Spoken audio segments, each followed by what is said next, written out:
Hello students, रसायन विज्ञान में केमिस्ट्री में अगला चैप्टर जो अपन शुरू करने जा रहे हैं उस चैप्टर का नाम है अम्ल, क्षारक और लवण, एसिड, बेस और salt. Acid, base and salt, अम्ल, क्षारक और लवण, ये चैप्टर अपन शुरू करने जा रहे हैं। देखो, एक बार मैं आपसे कहूं कि आदमी या मनुष्य का वर्गीकरण करो। अब अलग अलग आदमी उसको अलग अलग तरह से वर्गीकृत कर सकता है। लंबाई के आधार पर लंबा बोना बोल दिया, रंग के आधार पर गोरा काला बोल दिया,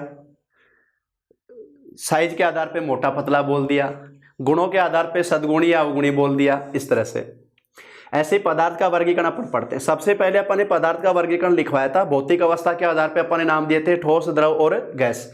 रासायनिक संगठन के आधार पर नाम दिया था तत्व, यौगिक, मिश्रण। इसी प्रकार से अपन पदार्थ जैसे धातु पदार्थ है ना, जो तत्व थे, तत्व पदार्थों का अपन ने वर्गीकरण किया था चालकता के आधार पे। चालक, सुचालक, कुचालक, अर्धचालक, इस तरह से वर्गीकरण किया था। इसी प्रकार से अपन उनका पदार्थों का इसी चुंबकीय गुणों के आधार पर वर्गीकरण करते हैं, तो अनुचुंबकीय, प्रतिचुंबकीय, लौहचुंबकीय, ये नाम भी आते हैं। अब ऐसे ही पदार्थ का एक वर्गीकरण अपन बोले रासायनिक प्रकृति के आधार पर। रासायनिक प्रकृति और एक जनरली अपन नाम सुनते हैं स्वाद के आधार पर। तो एक तो स्वाद बोलते हैं भाई अपने को खट्टा आया, एक कड़वा आया, एक नमकीन स्वाद आया।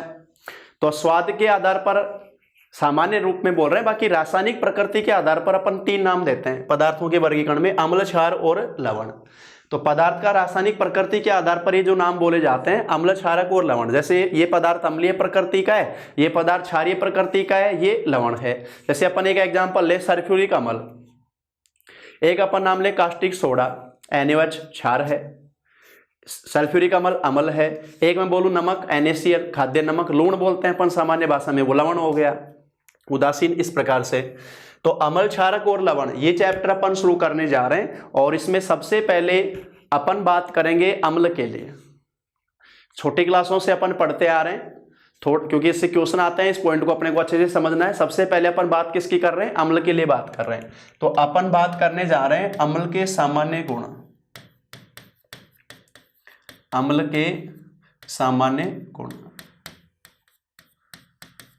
अम्ल के सामान्य गुणों की बात करें तो सबसे पहले मैं बता रहा हूं आपको कि लो भाई, क्योंकि अभी मैंने बोला था स्वाद के आधार पर। बताओ अम्ल का स्वाद कैसा होता है? भी खट्टा होता है। नींबू है, टमाटर है, कुछ खट्टे जो संतरा, ये पदार्थ जो अपन लेते हैं, अम्ल का स्वाद कैसा होता है? भी खट्टा होता है। चलो ठीक है, अपन ये बोल दिया। अब एक तो अभी जो मैंने नाम लिया नींबू वगैरह, ये जैसे अपन बोलते हैं खाद्य अम्ल या कार्बनिक पदार्थों में पाए जाने वाला अम्ल कहलाते हैं ये। एक नाम सुनते हैं खनिज अम्ल। जैसे अभी मैंने बोला सल्फ्यूरिक अम्ल, या मैं बोलूं नाइट्रिक अम्ल। सल्फ्यूरिक अम्ल, नाइट्रिक अम्ल, खनिज अम्ल बोला मैंने। अब मैंने कहा कि अम्ल स्वाद में खट्टे होते हैं। तो अगर मैं आपको ये कहूं, जैसे अपन जनरली पढ़ा, अपन ने बता भी दिया मैंने, और वैसे भी अपन जानते हैं कि गाड़ियों की बैटरी में कौन सा अम्ल भरा होता है? भी गाड़ियों की बैटरी में भरा होता है सल्फ्यूरिक अम्ल। और मैं आपसे कहूं कि इसका स्वाद लेके बता भी कैसा है, कि अम्ल खट्टे है ना, इसका स्वाद लेके बता दे कि खट्टा आ रहा है कि नहीं आ रहा है। ले लोगे तुम स्वाद उसका? वो तुम्हें स्वाद लेने लायक नहीं छोड़ेगा। तो खनिज अम्ल, अब जैसे इनकी पहचान अपन कैसे करें? तो अम्ल की पहचान के लिए लेबोरेटरी में जो यूज किए जाते हैं या लेबोरेटरी में जो डेवलप किए गए सूचक, लिटमस पत्र, लिटमस पत्र का रंग परिवर्तन, लिटमस पत्र का रंग परिवर्तन। अब अपन छोटी क्लास से पढ़ते आ रहे हैं कि अम्ल नीले लिटमस को लाल करता है और क्षारक जो है वो लाल लिटमस को नीला करता है। अपन इसको इस तरह से याद करते हैं। तो लिटमस पत्र का रंग परिवर्तन पूछेगा तो अपन क्या बताएगा? भी क्या बताएंगे अपन? नीला रंग से परिवर्तन कौन सा हो गया? लाल रंग, अम्ल की उपस्थिति में। लिटमस का जो नीला रंग है, लिटमस का नीला रंग अम्ल की उपस्थिति में कैसा हो जाता है, लाल रंग हो जाता है। और क्षार का बिल्कुल इसका उल्टा होता है अभी, कि लाल लिटमस का रंग कैसा हो जाता है, नीला हो जाता है। अब एग्जाम में भी अपन इसको जैसे याद तो कर लेते हैं, अपन छोटे में या वैसे भी जनरली भूल जाते हैं कि यार एग्जाम में घबराहट अलग होती है ना, नीला था या लाल था। अब इसमें एक शब्द आप याद रखोगे, अनिल। क्या लिखा है मैंने, बताओ, अनिल। अनिल तो नाम है ना अपने खूब, अनिल नाम तो खूब सुना होगा ना। अब यहां ऐसे मतलब हो गया अम्ल, नि से मतलब हो गया नीला, और ले से मतलब हो गया लाल। अब तो याद रह जाएगा कि अम्ल नीले लिटमस को कैसा कर रहा है, भी लाल कर रहा है, और क्षार का उल्टा याद रख लो। एक याद हो गया तो दूसरा तो अपने आप ही हो गया। तो पहला बताया मैंने कि अम्ल का स्वाद कैसा होता है, भी खट्टा होता है। दूसरा पॉइंट बताया कि अम्ल की उपस्थिति में लिटमस का नीला रंग कैसा हो जाता है, लाल हो जाता है। ये लेबोरेटरी में इसकी पहचान के लिए जो यूज करते हैं। यहां पर एक पॉइंट मैं साथ में बताना जा रहा हूं। अभी अपन ने लिखा है लिटमस पत्र। अगर आपसे पूछा जाए लिटमस पत्र किससे प्राप्त किया जाता है, प्राप्त किया जाता है। अब एक चीज पे ध्यान दो, अपने को ये तो ध्यान है ना कि कागज किससे तैयार होता है, भी सेल्यूलोस। अपने जो पेड़ पौधे हैं उनके जो कटाई होती है, सबसे ज्यादा यूज होता है, ये पेड़ पौधों की कटाई का सबसे ज्यादा यूज कागज पेपर तैयार करने में होता है। इसलिए तो पेपरलेस करते जा रहे हैं अपन। जितना ज्यादा काम पेपरलेस हो जाएगा उतना ही पेड़ों की कटाई भी रुक जाएगी। ध्यान दो इस पॉइंट पे। इसलिए डिजिटल वर्क पे ज्यादा से ज्यादा ध्यान दिया जा रहा है ताकि ये पेड़ों की कटाई रुके। अब बताओ लिटमस पत्र किससे प्राप्त किया जाता है। अब लिटमस पत्र पेपर है, कागज है, तो डेफिनेटली प्राप्त तो किससे किया जा रहा है, ये पादप का ही भाग है। ये प्राप्त किया जाता है लाइकेन पादप की छाल से। अब लाइकेन क्या है, पढ़ चुके हैं अपन बायो में। हाँ, क्या है लाइकेन? लाइकेन है किसका सहजीवन है भी, शैवाल और कवक का सहजीवन है लाइकेन। जो वायुमंडलीय SO2 प्रदूषक के सूचक भी होते हैं। ये वायुमंडलीय SO2 गैस जो होती है, वायुमंडलीय प्रदूषण में दो ही आती है मेन वायु प्रदूषक में, SO2 और NO2, सल्फर डाइऑक्साइड और नाइट्रोजन डाइऑक्साइड। सल्फर डाइऑक्साइड जो है उसका सूचक भी है लाइकेन। तो लाइकेन पादप की छाल से लिटमस पत्र प्राप्त किया जाता है। और इस लिटमस पत्र का प्राकृतिक रंग, लिटमस पत्र का प्राकृतिक रंग कैसा होता है भी, इसका प्राकृतिक रंग बैंगनी होता है। लिटमस पत्र का प्राकृतिक रंग कैसा होता है, बैंगनी होता है। लिटमस पत्र किससे प्राप्त किया जाता है, लाइकेन पादप की छाल से। लिटमस पत्र का प्राकृतिक रंग कैसा होता है, बैंगनी। और ये अपन ने बताया अम्ल का स्वाद खट्टा होता है। लिटमस पत्र का रंग परिवर्तन नीले रंग से लाल रंग में परिवर्तन करता है। इसको इस आधार पर अपन ने याद रखा। तो ये लिटमस नाम आया था तो मैंने इसके बारे में बता दिया। तीसरा पॉइंट, पहला बताया अपन ने अम्ल का स्वाद, दूसरा बताया लिटमस पत्र रंग परिवर्तन से इसकी पहचान जो की जाती है। तीसरा जो मैं बताने जा रहा हूं, अम्ल का जलीय विलयन विद्युत का सुचालक होता है।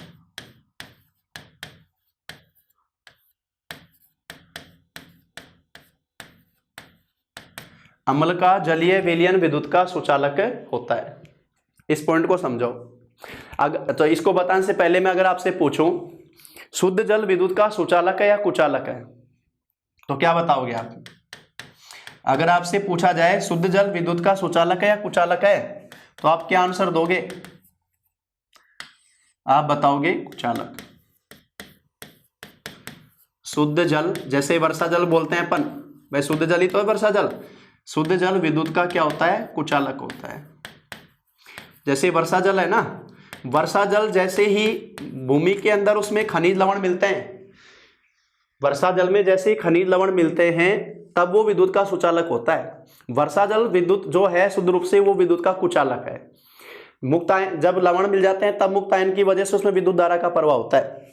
तो शुद्ध जल विद्युत का कुचालक होता है। लेकिन अगर उसमें अम्ल घोल दिया जाए तो ऐसी स्थिति में विद्युत का क्या हो जाता है, वो सुचालक हो जाता है। ऐसे ही क्षार के लिए आएगा। तो अम्ल और क्षार दोनों की स्थिति सेम है। अम्ल का जलीय विलयन विद्युत का सुचालक, क्षार का जलीय विलयन भी विद्युत का सुचालक। अगला पॉइंट जो मैं बताने जा रहा हूं वो मैं बताने जा रहा हूं अम्ल संक्षारक होते हैं। अम्ल संक्षारक होते हैं। कोरेजन वर्ड आता है। संक्षारक का मतलब क्या होता है? संक्षारण एक ऑक्सीकरण प्रक्रिया है, ध्यान रखना। संक्षारण कैसी प्रक्रिया है? ऑक्सीकरण, ऑक्सीडेशन है। जैसे लोहे पे जंग लगना अपन पढ़ते हैं, वो लोहे का संक्षारण है। इसी प्रकार से अपन पढ़े सेब, कटी सेब का रंग भूरा हो जाता है ना, वो भी क्या है? संक्षारण है। भूरे रंग की जो परत बन जाती है, चांदी पर काले रंग की परत बनती है, ये भी संक्षारण है। तो संक्षारण अम्ल क्या करते हैं? संक्षारण करते हैं। और ध्यान रखना, संक्षारण एक हानिकारक क्रिया होती है। जैसे लोहे का ऑक्सीकरण हुआ तो भी वो हानिकारक क्रिया है, लोहा कट रहा है, जंग लग रही है जो, तो अम्ल संक्षारक होते हैं। जैसे पीतल के बर्तन में अपन खाना बनाते हैं ना, तो उसको अपन ज्यादा देर तक उसमें नहीं रखते, क्योंकि जो जैसे, या ऐसे कर लो तुम, पीतल की जैसी कढ़ाई है ना, उसमें टमाटर काट के उस पर रगड़ो, काले रंग का हो जाएगा और पीतल को भी नुकसान पहुंचाएगा, वो संक्षारण प्रकृति का होने की वजह से।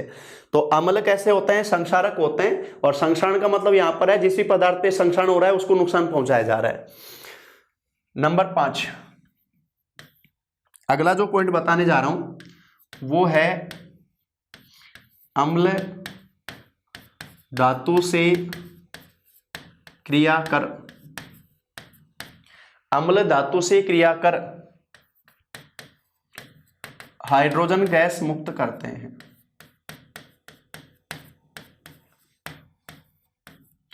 हाइड्रोजन गैस मुक्त करते हैं।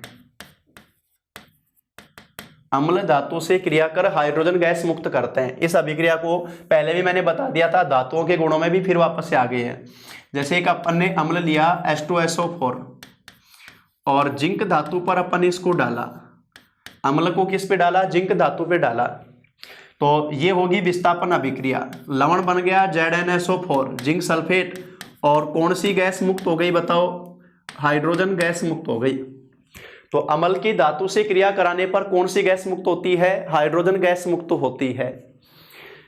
ये जो मैंने बताया, इसके लिए अम्ल धातु से क्रिया करके हाइड्रोजन गैस मुक्त करते हैं। अगला पॉइंट, ये कौन सी अभिक्रिया हुई? कल पढ़ा था अपन अभिक्रिया में, पिछली क्लास में, विस्थापन अभिक्रिया। उसके बाद में देखो अगला जो बताने जा रहा हूं, अम्ल धातु कार्बोनेट या धातु बाइकार्बोनेट, बाइकार्बोनेट से क्रिया कर CO2 गैस मुक्त करते हैं। CO2 गैस मुक्त करते हैं। अगर अम्ल की क्रिया धातु कार्बोनेट या बाइकार्बोनेट से होती है, जैसे मैं यहां पर ले रहा हूं सल्फ्यूरिक अम्ल और एक मैंने ले लिया सोडियम बाइकार्बोनेट। अब सोडियम तो धातु हो गई ना, धातु का बाइकार्बोनेट हो गया सोडियम कार्बोनेट। जब इन दोनों की क्रिया होती है तो सोडियम सल्फेट तो लवण बन जाता है। सोडियम सल्फेट तो क्या बन गया भाई? लवण बन गया। साथ में ये तो लवण बन गया, साथ में जल के अणु बन गए और CO2 गैस मुक्त होती है। CO2 गैस मुक्त होती है। अब इस अभिक्रिया में जो अपन ने देखा, धातु लवण की क्रिया से CO2 गैस का मुक्त होना, देखो यहां पर मैंने बैलेंस करके नहीं लिख रहा हूं, आपको बता दिया था मैंने, हिट एंड ट्रायल रहता है, वो आप देख सकते हो। यहां पर अम्ल धातु से धातु बाइकार्बोनेट या कार्बोनेट दोनों की स्थिति देख लेते हैं अपन। कार्बोनेट भी दिखा देते हैं, सोडियम कार्बोनेट ले लिया, जैसे सेम रिएक्शन आएगी यहां पर, सोडियम सल्फेट साथ में जल के अणु और CO2 गैस का मुक्त होना। तो ये जो अपन ने बताया है, इस रिएक्शन में मेन जो चीज आ रही है वो है CO2 गैस का मुक्त होना। CO2 गैस का मुक्त होना।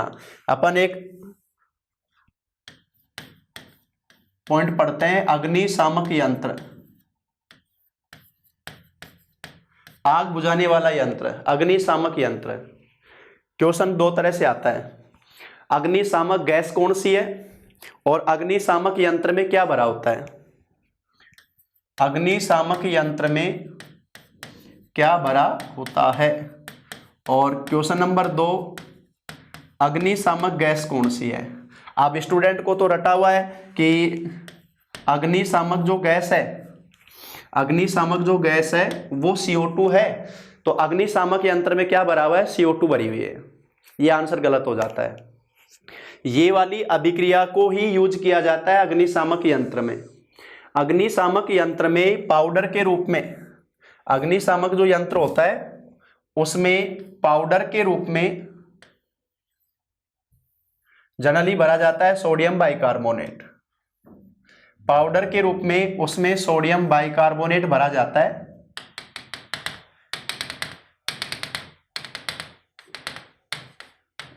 सोडियम बाइकार्बोनेट भरा जाता है। और बोतल में या थैली में होता है अम्ल। इसमें जो भरा होता है वो होता है भाई अम्ल, जैसे H2SO4 हो गया, H2SO4। और यहां पर एक तो होता है गैस निकास पाइप, और यहां पर पंच करने के लिए, इस पाउच को या थैली को पंच करने के लिए यहां प्रेशर पंप बनाया जाता है। जब भी इस अग्निशामक यंत्र को यूज करते हैं, इसको उल्टा मारते हैं दीवार पर या प्रेस पंच करते हैं, तो उससे क्या होता है कि ये जो सल्फ्यूरिक अम्ल है जो इसमें भरा हुआ है पाउच में, वो इसमें गिर जाएगा। किस में गिर जाएगा बताओ, जो सोडियम बाइकार्बोनेट में भरा हुआ है चूर्ण के रूप में। और जैसे ये इसमें गिरेगा, बताओ कौन सी रिएक्शन शुरू हो गई, ये वाली रिएक्शन शुरू हो गई। कौन सी गैस प्रोड्यूस होने लग गई, CO2 गैस। इस CO2 गैस को आग बुझाने के लिए यूज करते हैं। ये CO2 गैस प्रोड्यूस होती है, इसको आग बुझाने के लिए यूज करते हैं। तो ध्यान रखना, अगर पूछेगा अग्निशामक गैस कौन सी है, तब तो आएगा CO2। क्या भरा जाता है, तो क्या बताओगे आप, क्या भरा जा रहा है, मेनली सोडियम बाइकार्बोनेट चूर्ण के रूप में, साथ में सल्फ्यूरिक अम्ल।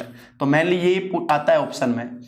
और अगर पूछेगा अग्निशामक गैस कौन सी है, अगर पूछेगा अग्निशामक गैस कौन सी है, तब नाम आएगा CO2। एक मैं यहां पर एक पॉइंट बता देता हूं, शॉर्ट सर्किट से लगी आग को बुझाने के लिए, शॉर्ट सर्किट से लगी आग बुझाने के लिए पायरीन को यूज किया जाता है,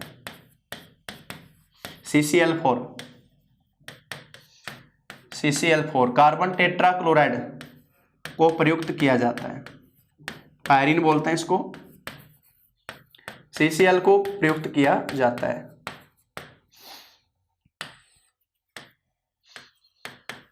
अगर ये क्वेश्चन इस तरह से आएगा, शॉर्ट सर्किट से लगी आग को बुझाने के लिए क्या यूज करते हैं भाई, पायरीन यूज किया जाता है, CCl4 यूज किया जाता है। तो ये रिएक्शन जो मैंने बताई कि अम्ल धातु कार्बोनेट बाइकार्बोनेट से क्रिया करके कौन सी गैस मुक्त कर रहा है, CO2 गैस मुक्त कर रहा है। और ये CO2 गैस जो है वो अग्निशामक गैस पढ़ते हैं अपन। तो अगर क्वेश्चन आएगा अग्निशामक यंत्र में क्या भरा होता है, तो इस तरह से ऑप्शन देखोगे, अग्निशामक गैस कौन सी है, तो CO2 आएगी। तो ये अपने को ध्यान रखना है। ये जो अपन ने अम्ल के सामान्य गुण बताए, अम्ल के जो सामान्य गुण बताए अपन ने, सबसे पहले बताया मैंने अम्ल का स्वाद, जो खाद्य अम्ल के लिए अपन बता सकते हैं। जैसे आएगा भाई खनिज अम्ल, तो पहचान के लिए लिटमस पत्र यूज करते हैं, जो अपन ने बताया नीले से लाल रंग में परिवर्तन। लिटमस पत्र, लाइकेन पादप की छाल, प्राकृतिक रंग कैसा होता है लिटमस का भाई, बैंगनी होता है। अम्ल का जलीय विलीन विद्युत का सुचालक होता है, शुद्ध जल विद्युत का कैसा है, कुचालक। अम्ल संक्षारक प्रकृति के होते हैं। अम्ल धातु से क्रिया करके कौन सी गैस मुक्त कर रहे हैं, हाइड्रोजन, विस्थापन अभिक्रिया। और अम्ल धातु कार्बोनेट या बाइकार्बोनेट से क्रिया करके कौन सी गैस मुक्त कर रहे हैं, CO2 अभिक्रिया। ये है द्विविस्थापन अभिक्रिया, CO2 मुक्त कर रहे हैं। इसी को यूज किया जाता है अग्निशामक यंत्र की अभिक्रिया, ये होती है। ये जो अपन ने अम्ल के सामान्य गुण बताए। अब अभी जो आगे अपन डिस्कस करने जा रहे हैं, ये जो अपन ने अम्ल के सामान्य गुण बताए, देखो अम्ल क्षार का वर्गीकरण करने के लिए अपन एक तो पढ़ते हैं आर्नियस कंसेप्ट, एक पढ़ते हैं ब्रस्ट एंड लोरी कंसेप्ट, एक पढ़ते हैं लुईस कंसेप्ट। वो तीनों में लूंगा साथ। जब अम्ल क्षार के सामान्य गुण अपन अध्ययन कर लेंगे, इनका परिचय करने के बाद में फिर उन तीनों कंसेप्ट को लेकर अपन इन तीनों का वर्गीकरण भी पढ़ेंगे अलग अलग रूप से जो पढ़ते हैं अपन। क्योंकि कई स्टूडेंट अभी ये सोच रहे होंगे कि सर एक पॉइंट तो आपने बताया नहीं कि अम्ल जलीय विलयन में हाइड्रोजन आयन देते हैं। ये चीज किसने बताई थी? आर्नियस ने बताई थी। उसने इस आधार पर वर्गीकरण किया था अम्ल क्षार का कि अम्ल जलीय विलयन में हाइड्रोजन आयन देते हैं और क्षार जलीय विलयन में हाइड्रोक्सिल आयन देते हैं। तो वो जो चीज़ है मैं वहाँ पर उस सब तीन जब कंपैरिजन करके लेंगे तब डिस्कस करूंगा। फिलहाल मैंने सामान्य गुण जो बताए वो उन पे अपन ने ध्यान दिया। एक पीएच मान जो पढ़ते हैं अपन, क्योंकि वो भी अभी मैं डिस्कस नहीं कर रहा हूँ, क्योंकि अपन रटने की स्थिति में रहते हैं, वो चीज़ें उसी तरह से लेके अपने दिमाग में बैठी हुई है। फिर बच्चे के दिमाग में रहता है सर ये पॉइंट तो आपने बोला ही नहीं। अपन पढ़ते हैं पीएच के आधार पर पदार्थ की रासायनिक प्रकृति बताई जाती है। अगर पीएच का मान 7 है तो पदार्थ है उदासीन, पीएच का मान 7 से कम है तो वो अम्लीय है, पीएच का मान 7 से ज्यादा है तो वो क्षारीय है। तो अम्ल का पीएच मान 7 से क्या होता है? कम होता है। जितना पीएच कम होगा उतना ही वो ज्यादा अम्लीय होगा, जो अपन आगे डिस्कस करेंगे पीएच के साथ में। अभी सामान्य गुण लिए अपन ने। अभी मैं पॉइंट जो डिस्कस करने जा रहा हूं वो मैं बता रहा हूं भाई, प्रमुख खनिज अम्ल। प्रमुख खनिज अम्ल, इसमें देखो सबसे पहले मैं बता रहा हूं आपको कौन सा अम्ल भाई। सबसे पहले डिस्कस कर रहा हूं सल्फ्यूरिक अम्ल। पहला खनिज अम्ल बता रहा हूं सल्फ्यूरिक अम्ल। और सल्फ्यूरिक अम्ल का रासायनिक सूत्र जो हो गया वो अपन लिखते हैं भी H2SO4। H2SO4।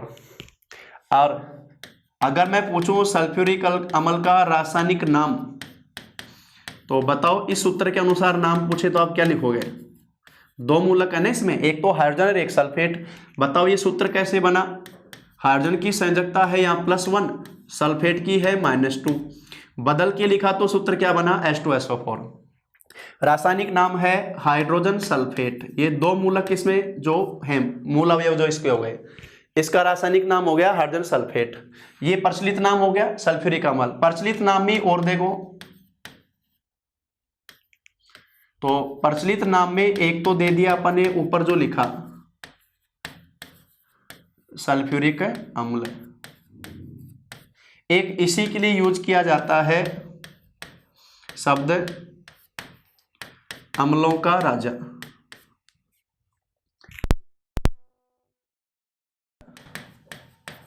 रसायनों का राजा।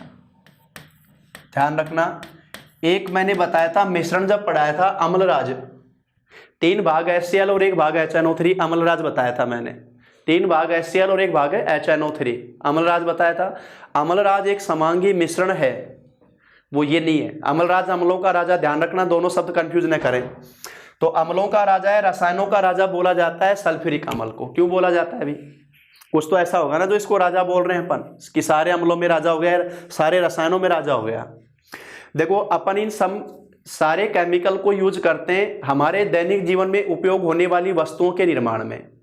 अब उन वस्तुओं में देखो दवाइयाँ हैं, वस्त्र हैं, हमारे जितने भी दवाइयाँ वस्त्र बताए, इसके अलावा खाद्य पदार्थ उनके लिए, इसके अलावा रेसे जो अपन ले लें अलग प्रकार के, बहुलक यूज करते हैं, ये सारे विस्फोटक पदार्थ यूज करते हैं, उर्वरक यूज करते हैं। ये सारे जो अपने दैनिक जीवन के जो पदार्थ हैं उनके निर्माण में सबसे ज्यादा काम आता है। ये अम्ल में तो काम आता है सल्फ्यूरिक अम्ल, और क्षार में काम आता है NaOH कास्टिक सोडा, और इसलिए इनको दोनों को प्रमुख प्रयोगशाला अभिकर्मक कहते हैं। अब आपने तो सबने साइंस पढ़ी है, रीट वाले स्टूडेंट्स ने, रीट वाले बच्चों की अगर बात करूं तो सबने साइंस पढ़ी है। तो बताओ अपन लेबोरेटरी में 2 प्रमुख ये रूप से यूज करते हैं केमिकल रिएक्शन में इन दोनों को, एक तो सल्फ्यूरिक अम्ल और उधर क्षार में यूज करें तो NaOH। तो सल्फ्यूरिक अम्ल ऐसा रसायन है जो सबसे ज्यादा यूज होता है डेली यूजेज के हिसाब से, और इसलिए इसको क्या नाम दे दिया? अम्लों का राजा या रसायनों का राजा। इसी के साथ मैं एक पॉइंट जोड़ रहा हूं, कई बार किसी देश में औद्योगिक विकास कितना चल रहा है इसका आकलन भी इस आधार पर कर लिया जाता है कि उस देश में सल्फ्यूरिक अम्ल की खपत कितनी हो रही है। मैंने जो लाइन बोली उसको समझने की कोशिश करना। कई बार किसी देश के औद्योगिक विकास का आकलन भी इस बात के आधार पर कर लिया जाता है कि उस देश में सल्फ्यूरिक अम्ल की खपत कितनी हो रही है। समझ में आ गया पॉइंट? अरे भाई अभी अपन ने बोला सबसे ज्यादा दैनिक यूज में ये काम आ रहा है। बताओ अगर किसी देश में इसकी खपत ज्यादा हो रही है तो इसका मतलब वहां ज्यादा से ज्यादा इंडस्ट्री चल रही है, इसका मतलब उसका औद्योगिक विकास ज्यादा है।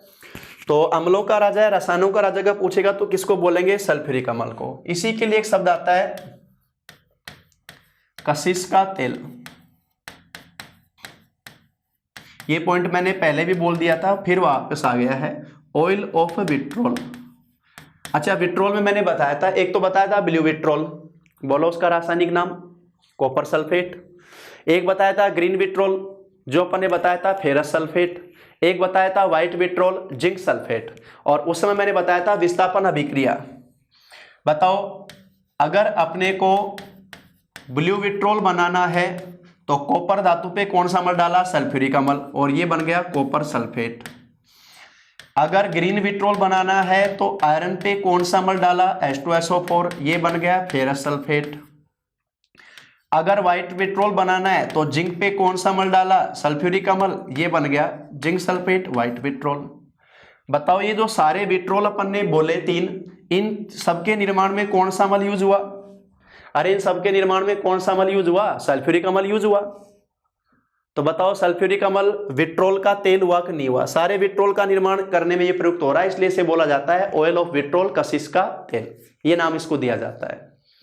तो इसके नाम में आ गया सल्फ्यूरिक अम्ल, अम्लों का राजा, रसायनों का राजा, कशिश का तेल। ये सब किसके लिए यूज करते हैं भाई? सल्फ्यूरिक अम्ल के लिए यूज करते हैं। उपयोग, सल्फ्यूरिक अम्ल के उपयोग की अगर बात करें, सबसे पहला उर्वरक निर्माण। उर्वरक तो जानते हो, फर्टिलाइजर जो खेत में अपन यूज करते हैं। नंबर 2 विस्फोटक निर्माण, ये अपन एग्जाम्पल आएंगे बाद में अपन जब दैनिक रसायन पढ़ेंगे। विस्फोटक निर्माण, ठीक है, जैसे एग्जाम्पल लें अपन TNT, TNG, TNP, इस प्रकार से ट्राइनाइट्रोटोलुइन, ट्राइनाइट्रोग्लिसरीन, ट्राइनाइट्रोपायरीन, इस तरह से यूज करते हैं। तो विस्फोटक निर्माण में इसको यूज करते हैं। नंबर 3, एक तो बताया अपन ने उर्वरक निर्माण, दूसरा बताया मैंने विस्फोटक निर्माण, तीसरा बता रहा हूं मैं पेट्रोलियम शुद्धिकरण। पेट्रोलियम शुद्धिकरण, प्योरिफिकेशन ऑफ पेट्रोलियम। देखो यहां शब्द लिखा है petroleum, petro plus oleum. Petro का वर्ड का मतलब होता है चट्टान, और ओलियम का मतलब है भाई तेल, ऑयल। चट्टानों से निकाला गया तेल जिसको अपन बोलते हैं क्रूड ऑयल। क्या नाम दिया जाता है इसको भाई? Crude oil. सुनते हैं अपन न्यूज़पेपर वगैरह में या मीडिया पर क्रूड ऑयल। और ये चट्टानों से निकाला गया कच्चा तेल है, इसको लेके जाते हैं अपन रिफाइनरी में। रिफाइनरी में इसको यूज करते हैं, इसको करते हैं रिफाइन। जैसे अपने बाड़मेर में अभी रिफाइनरी शुरू की गई है। रिफाइन करने का मतलब है इस कच्चे तेल से पेट्रोल तैयार हो रहा है, गैसोलीन, डीजल तैयार हो रहा है, केरोसिन तैयार हो रहा है, डामर, ये सब उसी के प्रोडक्ट हैं जो प्रभाजी आसवन विधि से तैयार किए जाते हैं। तो पेट्रोलियम का शुद्धिकरण किस प्रकार से? पेट्रोलियम जो है उसमें मेनली आती है जल वाष्प, अशुद्धि के रूप में उसमें क्या मौजूद है? जल वाष्प। और सल्फ्यूरिक अम्ल करता है निर्जलीकरण, निर्जलीकरण में प्रयुक्त। दोनों रसायन, एक अम्ल में तो सल्फ्यूरिक अम्ल और क्षार में कास्टिक सोडा, उसको कास्टिक सोडा नाम इसलिए दे रहे हैं, दोनों के दोनों निर्जलीकरण करते हैं। तो निर्जलीकरण कर पेट्रोलियम के शुद्धिकरण में इसको यूज किया जाता है। तो दोनों तरह से पूछ लिया जाता है, निर्जलीकरण करने में या पेट्रोलियम के शुद्धिकरण में। ये भी इसका यूज हो गया। पहला उर्वरक निर्माण, दूसरा विस्फोटक निर्माण, तीसरा पेट्रोलियम शुद्धिकरण। नंबर 4 सीसा संचयक सेल। सुना है सबने नाम, सीसा संचयक सेल। और सीसा संचयक सेल है द्वितीयक सेल। किस प्रकार का सेल है भैया? ये द्वितीयक सेल है, सेकेंडरी सेल है। द्वितीयक सेल उनको बोलते हैं जो रिचार्ज एंड यूज वाली स्थिति होती है। एक तो होते हैं यूज एंड थ्रो, वो तो है प्राइमरी सेल। एक होते हैं secondary cell, recharge and use. तो सीसा संचायक सेल यानी जैसे फॉर एग्जांपल अपन ले गाड़ियों की बैटरी, एक अपन किसान टॉर्च देखते हैं। तो अगर आपके पास में क्वेश्चन आया कि गाड़ियों की बैटरी में कौन सा अम्ल भरा होता है, तो क्या नाम आएगा? सल्फ्यूरिक अम्ल नाम आएगा। वो एक सीसा संचायक सेल है। तो सीसा संचायक सेल सेकेंडरी सेल में यूज किया जा रहा है सल्फ्यूरिक अम्ल को। जैसे गाड़ियों की बैटरी अपन एक एग्जांपल लिया सीसा संचायक सेल में, तो यही कौन सा यूज हुआ भाई? सल्फ्यूरिक अम्ल यूज हुआ। तो इस तरह से अपन जो देख रहे हैं कि सल्फ्यूरिक अम्ल का जो यूज अपन देख रहे हैं उर्वरक निर्माण में, विस्फोटक निर्माण में, निर्जलीकरण में, सीसा संचायक सेल में, ये मेनली अपन ने जो यूज बताए किसके? सल्फ्यूरिक अम्ल के। अब इसके बाद में एक पॉइंट आता है, देख दो मैं एक पॉइंट लिख रहा हूं, क्षारकता। चलो इसको बाद में डिस्कस कर लेंगे अपन, फिलहाल अपन इनके यूजेस सीधे बता रहे हैं।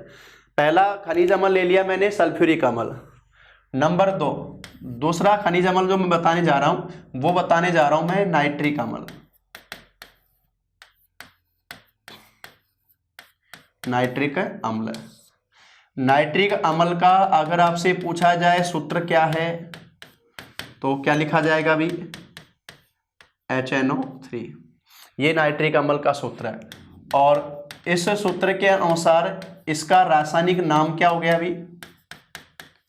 यहां पर दो मूलक हो गए, एक तो हाइड्रोजन और एक नाइट्रेट, हाइड्रोजन नाइट्रेट।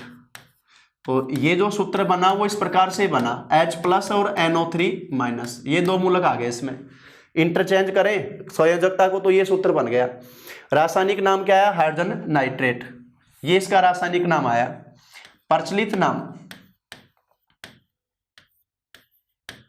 प्रचलित नाम, अगर नाइट्रिक अम्ल के प्रचलित नाम की बात करें तो एक तो ये नाम आएगा सीधा, कौन सा भाई? नाइट्रिक अम्ल, या इसको बोला जाता है सोरे का अम्ल। सोरे का अम्ल, सोरा क्या होता है भाई? सोरा विस्फोटक पदार्थ है, नाइटर। और सोरा बनाने के लिए वही सेम रिएक्शन आ गई। अपन ने पढ़ी थी विस्थापन अभिक्रिया कि धातु पे जब अम्ल डालते हैं, धातु पे जब अम्ल डाला जाता है तो लवण का निर्माण होता है और साथ में गैस मुक्त होती है हाइड्रोजन। अब यहां पर जो लवण बना पोटेशियम नाइट्रेट, इसको बोला जाता है सोरा। पोटेशियम नाइट्रेट को क्या नाम देते हैं? सोरा नाम देते हैं। इस पोटेशियम नाइट्रेट के निर्माण में कौन सा अम्ल यूज हुआ? नाइट्रिक अम्ल। और इसीलिए इसको क्या नाम दे दिया गया? सोरे का अम्ल। इसके निर्माण में उसको अपन ने नाम दिया था किसका? ऑयल ऑफ विट्रोल, विट्रोल का तेल बोला था सल्फ्यूरिक अम्ल को, उसके निर्माण के आधार पर। ये इसका जो प्रचलित नाम बोला जाता है। उपयोग, तो पहला उपयोग तो वही बताएंगे अपन, उर्वरक निर्माण। दूसरा विस्फोटक निर्माण।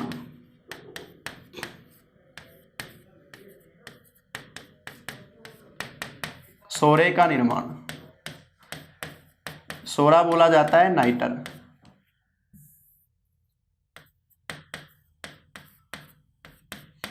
सोरे का निर्माण। अब अगर मैं पूछूं आपसे बारूद, ध्यान देना, बारूद सोरा प्लस सल्फर और प्लस चारकोल का मिश्रण है। तो बताओ बारूद जो है वो किसका मिश्रण है? सोरे का, सल्फर का और चारकोल का। इन तीनों का मिश्रण है, वो बोला जाता है बारूद। तो ये जो सोरा है पर्टिकुलर इसमें, वो सोरा क्या हुआ? Potassium nitrate. ये सोरा ये है पोटेशियम नाइट्रेट। और ये पोटेशियम नाइट्रेट किससे बना? नाइट्रिक अम्ल से तैयार किया अपन ने। तो पहला उपयोग बताया उर्वरक निर्माण, दूसरा बताया अपन ने विस्फोटक निर्माण, तीसरा उपयोग बता रहा हूं दवाइयों के निर्माण में, मेडिकल यूज हो गया। दवाइयों में लगभग सारे अम्ल प्रयुक्त होते हैं भी दवाइयों के निर्माण में। चौथा बता रहा हूं मैं रंजक निर्माण। रंजक जानते हो, एक तो अपन शब्द सुनते हैं विरंजक और एक शब्द सुनते हैं रंजक। विरंजक तो है ब्लीचिंग, रंग उड़ाना, वो तो है विरंजन, ब्लीच करना। अरे जाते होगे नहीं शादी वगैरह में ब्लीच कराने के लिए। एक होता है रंजक, रंग करना। बालों में तो क्या करते हो तुम? डाई, वो तो हो गया रंग रंजक। और चेहरे पे क्या करते हो, ब्लीच, वो करते हो विरंजक। तो रंजक निर्माण में, डाई निर्माण में, ये जो बालों में अपन डाई वगैरह यूज करते हैं रंग कलर करने के लिए, तो वो रंजक निर्माण में इसको यूज किया जाता है, नाइट्रिक अम्ल का उपयोग। अगला जो उपयोग बता रहे हैं वो है, देखो रेसे जो है, एक बार एक पॉइंट डिस्कस कर रहा हूं मैं, रेसे, रेसों का जो वर्गीकरण है ये पढ़ेंगे अपन आगे, दैनिक जीवन में रसायन जब लेंगे। वो 3 प्रकार से किया जाता है। एक तो बोलते हैं नेचुरल फाइबर, प्राकृतिक रेसे, एक बोले जाते हैं भाई संश्लेषित रेसे, सिंथेटिक फाइबर। जैसे मैं बोलूं जूट, पटसन या कपास, कॉटन, रुई जो होती है वो तो हो गया प्राकृतिक रेसे। एक मैं बोलूं नायलॉन, टेरिलिन, ये कैसा हो गया, संश्लेषित रेशा। जो नेचुरली प्राप्त हो रहा है वो तो प्राकृतिक हो गया। तो सेल्यूलोस जो पेड़ पौधों से प्राप्त होता है वो सारे प्राकृतिक रेशे हैं, सेल्यूलोस के रेशे। और नायलॉन, टेरिलिन को अपन केमिकल से तैयार करते हैं लेबोरेटरी में बहुलक के रूप में, ये हैं संश्लेषित रेशे। और एक बोले जाते हैं इनके बीच वाले, वो बोले जाते हैं भाई अर्ध संश्लेषित रेशे, सेमी सिंथेटिक, अर्ध संश्लेषित। यानी ये ऐसे रेशे हैं जो न तो पूरी तरह नेचुरल हैं और न ही पूरी तरह सिंथेटिक हैं। तो इनके बीच वाले जो मैं नाम दे रहा हूं अर्ध संश्लेषित रेशे, ये कैसे तैयार कर रहे हैं। अर्ध संश्लेषित रेशे एक्चुअल में होते हैं, मूल रूप से तो ये प्राकृतिक रेशे हैं, लेकिन केमिकल के द्वारा उनमें सुधार किया जाता है, वो इसलिए नाम दे देते हैं अर्ध संश्लेषित, कि पूरी तरह न तो अपन उनको नेचुरल कह सकते हैं, न पूरी तरह उनको सिंथेटिक कह सकते हैं। तो नाइट्रिक अम्ल का उपयोग अर्ध संश्लेषित रेशे जैसे रेयॉन के निर्माण में। तो यहां जो शब्द लिखा है मैंने रेयॉन, रेयॉन अर्ध संश्लेषित रेशा है। कारपेट वगैरह जो अपन देखते हैं ना घरों पे, दरी, चद्दर, वो चद्दर जो कारपेट जो बिछाई जाती हैं वो इसी से तैयार होती हैं, रेयॉन से। तो अर्ध संश्लेषित जैसे रेयॉन के निर्माण में, रेयॉन रेशा जो हो गया न तो प्राकृतिक है न सिंथेटिक है, ये अर्ध संश्लेषित है और ये तैयार किया जाता है सेल्यूलोस से। सेल्यूलोस, सेल्यूलोस को उपचारित किया जाता है नाइट्रिक अम्ल से और उससे तैयार होता है रेयॉन। तो ये न तो पूरी तरह नेचुरल हुआ न पूरी तरह सिंथेटिक हुआ। तो अर्ध संश्लेषित रेशों के निर्माण में यूज किया जाता है वो नाइट्रिक अम्ल, रेयॉन तैयार कर रहे हैं अर्ध संश्लेषित रेशा सेल्यूलोस से, वो नाइट्रिक अम्ल के द्वारा यूज कर रहे हैं। तो खनिज अम्ल में पहला पढ़ा अपन ने सल्फ्यूरिक अम्ल, दूसरा पढ़ा है मैंने कौन सा भी, नाइट्रिक अम्ल। और अब खनिज अम्ल में तीसरा जो मैं डिस्कस करने जा रहा हूं वो बता रहा हूं मैं आपको,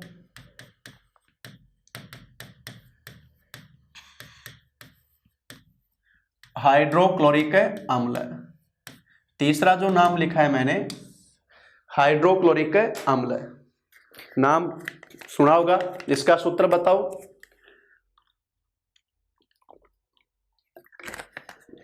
हाइड्रोक्लोरिक अम्ल का सूत्र है, तो सबसे पहला पॉइंट तो है इसका रासायनिक सूत्र। तो अपन लिखते हैं भाई HCl, H+ और Cl-, ये दो मूलक हैं इसमें। अगर पूछा जाए इसका रासायनिक नाम तो हो गया हाइड्रोजन क्लोराइड। एक तो हाइड्रोजन मूलक और दूसरा क्लोराइड, ऋणायन हो गया, हाइड्रोजन क्लोराइड, ये इसका रासायनिक नाम। अब प्रचलित नाम की बात करें तो जैसा अपन ने ऊपर लिख दिया हाइड्रोक्लोरिक अम्ल, या एक नाम दिया जाता है नमक का तेजाब। अब ध्यान आ गया होगा सभी को, घर पे अपन जो टॉयलेट साफ करने के लिए लाते हैं ना तेजाब की बोतल, उस पर लिखा होता है ना, देखा होगा नमक का तेजाब। कौन सा अम्ल हुआ बताओ, वो हाइड्रोक्लोरिक अम्ल हुआ, टाइल वगैरह साफ करने के लिए। तो हाइड्रोक्लोरिक अम्ल रासायनिक सूत्र हो गया HCl, नाम हो गया हाइड्रोजन क्लोराइड, प्रचलित नाम हो गया नमक का तेजाब। इसका जो उपयोग है हाइड्रोक्लोरिक अम्ल का दैनिक उपयोग, अब देखो यहां पर दो उपयोग तो मैं सेम वापस वही लिख रहा हूं। पहला तो कौन सा है भाई, उर्वरक निर्माण, और दूसरा विस्फोटक निर्माण। इनमें सारे अमल यूज होते हैं, मुख्य रूप से नाइट्रिक अम्ल आता है। नंबर तीसरा जो बता रहा हूं, हड्डियों से बोन जो होती है ना, कई बार देखते हो गांव में अपने जो पशु वगैरह मर जाते हैं, पड़े रहते हैं, उनकी हड्डियां लेने के लिए आते हैं। हड्डियों से जिलेटिन छड़ों का निर्माण, हड्डियों से जिलेटिन छड़ों का निर्माण। जिलेटिन रोड जो बनाई जाती है हड्डियों को गलाकर, HCl अम्ल में हड्डियों को गलाकर जिलेटिन रोड बनाई जाती हैं और उनमें विस्फोटक भर के विस्फोट किए जाते हैं। जैसे खान वगैरह देखते हो कहीं पर, जैसे कहीं पर जहां पत्थर वगैरह निकाला जाता है वहां विस्फोट करते हैं खान में, तो जिलेटिन रोड में विस्फोटक भरकर वहां पर विस्फोट करते हैं। तो हड्डियों से क्या बना रहे हैं भाई, जिलेटिन रोड बना रहे हैं, वो हड्डियों को किस में गलाया जाता है, सल्फ्यूरिक अम्ल में। तीसरा जो बताया उपयोग। नंबर 4 उपयोग जो बता रहा हूं, पशुओं की खाल से, पशुओं की खाल से लेदर फॉर्मेशन, चमड़ा तैयार करना। पशुओं की खाल जो होती है उसको गलाया जाता है सल्फ्यूरिक HCl अम्ल के द्वारा, उसमें गलाते हैं तो उसमें उसके जो रोम वगैरह हैं जो वो उसमें सारा हट जाता है। तो प्योर लेदर प्राप्त करने के लिए पशुओं की खाल से जो चमड़ा तैयार किया जाता है इसको टैनिंग प्रक्रम कहते हैं। टैनिंग प्रोसेस, टैनिंग प्रक्रम में। तो दोनों तरह से पूछा जा सकता है। तो पशुओं की खाल से चमड़ा तैयार करना, उसमें यूज किया जाता है HCl अम्ल। और एक बता रहा हूं मैं, टॉयलेट क्लीनर, टॉयलेट क्लीनर के रूप में। अब इसमें सारे आ गए अभी, टाइल्स वगैरह धोने के लिए, वॉश बेसिन, ये सब में तो टॉयलेट क्लीनर के रूप में, जैसे अपने हार्पिक वगैरह देखते हो तो ये यूज भी इसका किया जाता है। कौन से का, हाइड्रोक्लोरिक अम्ल का, HCl का अम्ल का जो यूज करते हैं। तो मैंने देखो 3 अम्ल बताए आपको, खनिज अम्ल में 3 बताए मैंने। सबसे पहला बताया मैंने सल्फ्यूरिक अम्ल, दूसरा बताया मैंने नाइट्रिक अम्ल और तीसरा बताया मैंने हाइड्रोक्लोरिक अम्ल। सल्फ्यूरिक अम्ल पहला जो बताया मैंने, रासायनिक सूत्र H2SO4, रासायनिक नाम, प्रचलित नाम, ये विशेष ध्यान रखना दोनों। ये कशिश में सारा ये तैयार किया जाता है, इसके आधार पे हाइड्रोजन गैस मुक्त होती है, यहाँ पर ही ध्यान रखना, मैंने लिखी नहीं तो पहले बता दी थी इसलिए पूरा नहीं लिखा था इसको। विस्थापन अभिक्रिया है ये। उपयोग उर्वरक निर्माण, विस्फोटक निर्माण, ये दोनों उपयोग तो सभी अम्लों के हैं पेट्रोलियम शुद्धिकरण में, क्योंकि ये निर्जलीकरण करता है। सीसा संचयक सेल में भरा होता है। नाइट्रिक अम्ल सूत्र, रासायनिक नाम सोरे का अम्ल इसको बोलते हैं, सोरा इसी से तैयार करते हैं। उर्वरक विस्फोटक, सोरा निर्माण में इसको यूज करते हैं। बारूद किसका मिश्रण है, सोरा, सल्फर और चालकोर का मिश्रण है।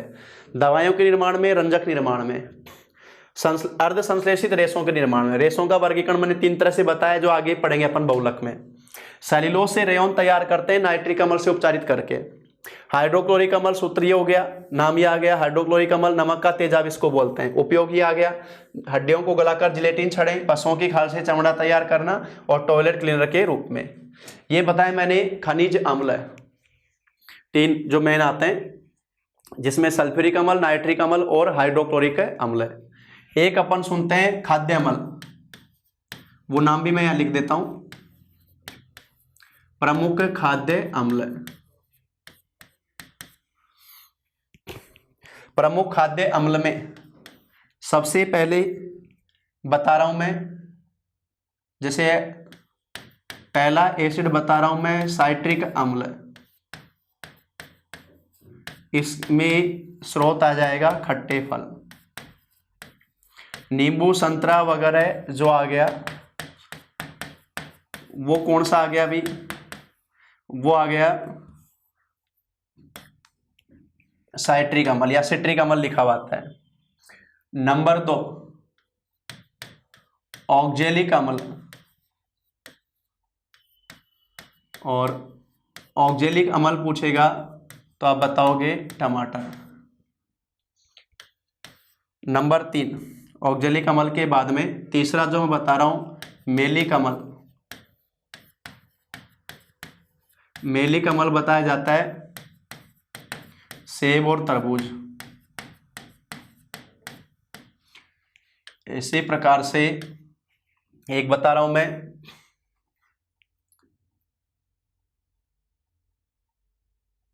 टार्ट्रिक अम्ल।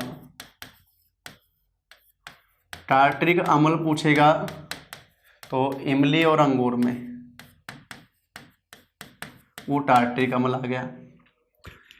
एक अपन सिरका बोलते हैं भी, एसिटिक अम्ल का जो विलयन है उसको सिरका बोला जाता है, वो आगे आ जाएगा। जैसे मैंने प्रमुख खाद्य अम्ल जो नाम लिखे हैं यहाँ पर, साइट्रिक अम्ल, ऑक्जेलिक अम्ल, मैलिक अम्ल, टार्ट्रिक अम्ल। कई स्टूडेंट सोच रहे होंगे सर इनका सूत्र जो है, कार्बन वाला चैप्टर जब अपन लेंगे, कार्बन यौगिक पढ़ेंगे, तो वहां पर अपन जब क्रियात्मक समूह में लेंगे कार्बोक्सिलिक अम्ल, ये सारे क्रियात्मक समूह उसी की तो व्युत्पन्न है, वहां पर अपन इनके सूत्र भी लिखेंगे। तो ये मैंने अभी यहाँ पर केवल और केवल इनके सोर्स बताए हैं। एसिटिक अम्ल वो सिरका वहां पर यूज अपन बताएंगे उसको, ये स्थिति। तो ये खाद्य अम्ल जैसे जनरली पूछे जाते हैं यूज के रूप में, किसमें क्या क्या पाया जा रहा है, तो ध्यान रखना है थोड़े से। अब इसके बाद में जो अपन डिस्कस करने जा रहे हैं वो है एक पॉइंट जो मैं बताना जा रहा था, क्षारकता, बेसिसिटी। क्षारकता, बेसिसिटी। और एक शब्द आता है अम्लीयता, एसिडिटी।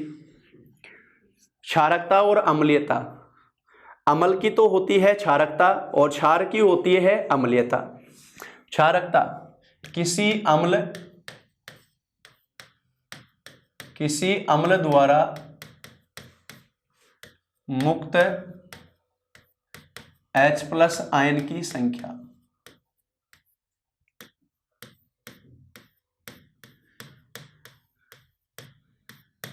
किसी अम्ल द्वारा मुक्त H+ आयन की संख्या, कोई भी अम्ल कितने हाइड्रोजन आयन मुक्त कर रहा है उसको नाम दिया जाता है क्षारकता। फॉर एग्जाम्पल, अगर आपको पूछा जाए H2SO4 अम्ल की क्षारकता कि H2SO4 के अम्ल की क्षारकता कितनी है, तो आप आंसर दोगे 2। इसे बोला जाता है द्विक्षारकीय, क्योंकि ये कितने हाइड्रोजन आयन मुक्त कर सकता है भाई, 2 मुक्त कर सकता है। अगर आपसे पूछा जाए नाइट्रिक अम्ल की क्षारकता, तब आप आंसर कितना दोगे भाई, 1। क्षारकीय है। HCl भी एक क्षारकीय है। HCl अम्ल की क्षारकता तो वही कितना आएगा भाई, 1 क्षारकीय, ये 1 क्षारकीय आएगा। तो क्षारकता से मतलब क्या हो गया, किसी भी अम्ल द्वारा मुक्त हाइड्रोजन आयन की संख्या, उसे नाम दिया जाता है क्षारकता। H2SO4 2 हाइड्रोजन आयन मुक्त कर रहा है, HNO3 1 हाइड्रोजन आयन मुक्त कर रहा है, HCl 1 हाइड्रोजन आयन मुक्त कर रहा है। तो जितने हाइड्रोजन आयन मुक्त कर रहा है उतनी वो बोला जाएगा। फॉस्फोरिक अम्ल H3PO4 की क्षारकता, तब नाम आएगा भाई 3, त्रिक्षारकीय, क्योंकि ये 3 हाइड्रोजन आयन मुक्त कर रहा है। तो कोई भी अम्ल कितने हाइड्रोजन आयन मुक्त कर रहा है वो कहलाती है उसकी क्षारकता। तो हमने जो अभी डिस्कस किया है वो डिस्कस क्या क्या कर लिया भाई अपन ने, अम्ल के अपन ने चैप्टर जो शुरू किया है अम्ल, क्षारक और लवण, अम्ल के सामान्य गुण डिस्कस किए, प्रमुख खनिज अम्ल के उपयोग पढ़े, और उसके बाद में खाद्य अम्ल के नाम लिखे, और फिर बताया अपन एक पॉइंट क्षारकता। कोई भी अम्ल कितने हाइड्रोजन आयन मुक्त कर रहा है वो उसकी क्षारकता कहलाती है, जिसमें अपन ने इन 3-4 एग्जाम्पल यहाँ पर बताए हैं। अब जैसे अम्ल के सामान्य गुण पढ़े वैसे ही अपन बात करेंगे अब क्षारक के सामान्य गुण। क्षारक के सामान्य गुण, और यहीं पर एक शब्द लिख रहा हूं मैं साथ में, क्षार। तो सबसे पहला पॉइंट तो अपना यहां पर यही हो गया। कौन कौन स्टूडेंट ये बताएगा कि क्षारक और क्षार में कोई डिफरेंस है या दोनों एक ही बात है? एक शब्द यूज किया जाता है बेस और एक शब्द यूज किया जाता है एल्काइलिन। तो क्षारक और क्षार एक ही है या दोनों में कोई डिफरेंस है? चलो अभी आ जाएगा ये पॉइंट, ध्यान रखना। आर्नियस, मैं बता रहा हूं इसको, वैज्ञानिक आर्नियस ने अम्ल क्षार का जब वर्गीकरण किया था तो जलीय विलयन के आधार पे कहा था कि अम्ल जलीय विलय में H+ आयन देते हैं, मुक्त करते हैं, और क्षार जलीय विलयन में OH- आयन मुक्त करते हैं। तो वही क्षारक क्षार कहलाते हैं जो OH- आयन जलीय विलयन में मुक्त करते हैं।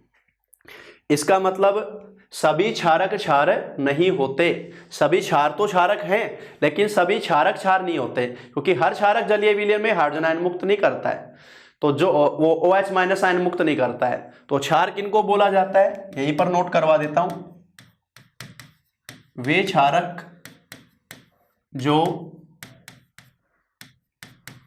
जलीय विलयन में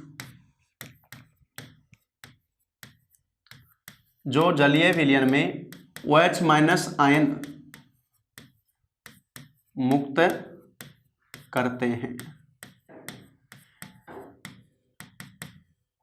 फॉर एग्जाम्पल NaOH, OH।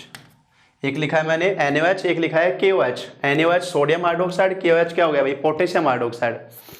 तो वे क्षारक जो जलीय विलयन में OH- आयन मुक्त करते हैं उनको नाम दिया जाता है क्षार, अर्थात सभी क्षारक क्षार नहीं होते।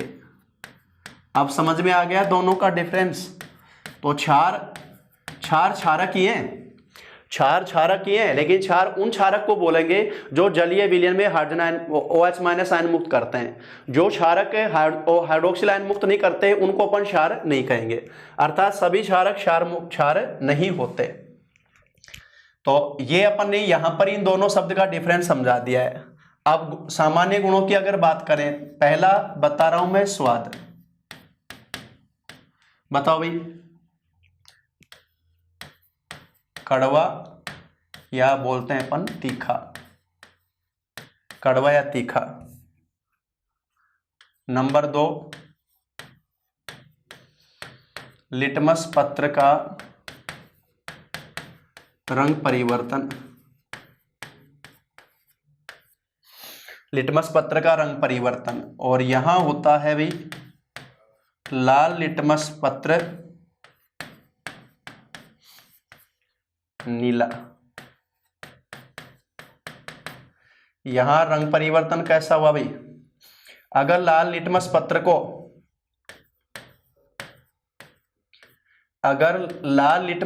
को क्षारक में यूज करेंगे तो रंग परिवर्तन कैसा हो जाएगा, नीला हो जाएगा। वहां बताया था अपन ने नीले से लाल, अनिल याद करवाया था। ऐसे मतलब है अम्ल, नीले नए से मतलब है नीला, और लय से मतलब है लाल। यहां पर हो गया लाल से नीला, ये क्षारक की उपस्थिति में लिटमस पत्र का रंग परिवर्तन, ये जो पहचान बताते हैं। तीसरा, क्षार छूने पर साबुन के समान कैसे होते हैं भाई, चिकने होते हैं। और ध्यान भी रखना, साबुन बनाने में अपन क्षार को तो यूज करते हैं, मूल रूप से NaOH, और जो मृदु साबुन है उनमें KOH। तो क्षार छूने पर साबुन के समान कैसे होते हैं, चिकने होते हैं। चौथा जो पॉइंट बताने जा रहा हूं, क्षार का जलीय विलयन विद्युत का सुचालक होता है। क्षार का जलीय विलयन विद्युत का क्या होता है भी, सुचालक होता है। जैसे अम्ल का जलीय विलयन विद्युत का सुचालक होता है, वैसे ही सेम क्षार का जलीय विलयन भी विद्युत का सुचालक होता है, लेकिन शुद्ध जल विद्युत का क्या होता है, कुचालक होता है। तो क्षार को अगर शुद्ध जल में घोल देंगे तो फिर वो विद्युत का सुचालक होगा। क्षार धातु से क्रिया कर वही हाइड्रोजन गैस मुक्त करते हैं। ये रिएक्शन अपन ने अम्ल में बताई थी, मुक्त करते हैं। क्षार हाइड्रोजन धातु से क्रिया कर हाइड्रोजन गैस मुक्त करते हैं। जैसे अपन ने NaOH लिया, जिंक धातु पे डाला तो जिंक का तो ऑक्सीकरण हो जाता है, जिंक का ऑक्सीकरण सोडियम धातु प्राप्त होती है और हाइड्रोजन गैस मुक्त होती है। तो यहाँ पर सोडियम धातु लग जाती है हाइड्रोजन गैस की वजह से, ये जिंक ऑक्सीकरण हुआ, हाइड्रोजन मुक्त होती है। तो क्षार भी धातु से क्रिया कर हाइड्रोजन गैस मुक्त करते हैं, जैसे अम्ल के लिए बताया था। दूसरा, क्षार और धातु बाइकार्बोनेट या कार्बोनेट, क्षार और धातु बाइकार्बोनेट CO2 मुक्त होना, ये रिएक्शन नहीं होती। क्षार से धातु बाइकार्बोनेट से CO2 का मुक्त होना, ये रिएक्शन नहीं है। अम्ल वाली जो अपन ने बताई थी वो इसमें नहीं है, ये जो अपन ने बताया। तो सामान्य जो अपन ने गुण लिए हैं क्षार के अम्ल से तुलना करते हुए, बताओ। एक तो स्वाद बताया, लिटमस पत्र का रंग परिवर्तन, क्षार साबुन के समान छूने पर चिकने होते हैं, क्षार का जलीय विलयन विद्युत का सुचालक, धातु से क्रिया कर रहे हैं तब ये भी अम्ल के समान हाइड्रोजन गैस मुक्त कर रहे हैं। और क्षार धातु बाइकार्बोनेट से CO2 गैस का मुक्त होना, ये रिएक्शन क्षार में नहीं होती। क्षार जलीय विलयन में हाइड्रोक्सिल आयन, अम्ल जलीय विलयन में हाइड्रोजन आयन, जो अपन बताया था आर्यन संकल्पना जब अपन डिस्कस करेंगे। पीएच अगर बताएंगे तो क्षार का पीएच 7 से ज्यादा, अम्ल का पीएच बताया था 7 से कम। ये अपन ने अम्ल और क्षार के सामान्य गुणों की तुलना की है। आगे का डिस्कशन क्षार के लिए आगे का डिस्कशन करेंगे अपन अगली क्लास में।